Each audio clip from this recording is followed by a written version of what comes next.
Hello and welcome back to our channel. So today in this video we are going to discuss about how to buy on your Mercari Japan website or app. So without wasting much of our time, let's get straight into the video.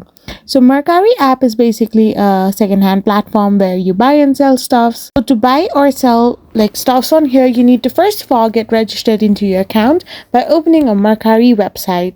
So once you get logged in or registered, you will end up in this kind of interface. So you can simply scroll down below and find the product you want to purchase. So once you have found the product, you can simply check the price of that particular product and go through the description about in what condition it is or how it is.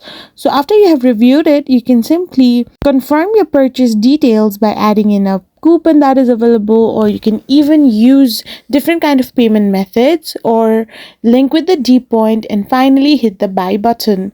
Once you have tapped on the buy button, you will be now forwarded into a different kind of screen where you need to follow the on-screen prompts given.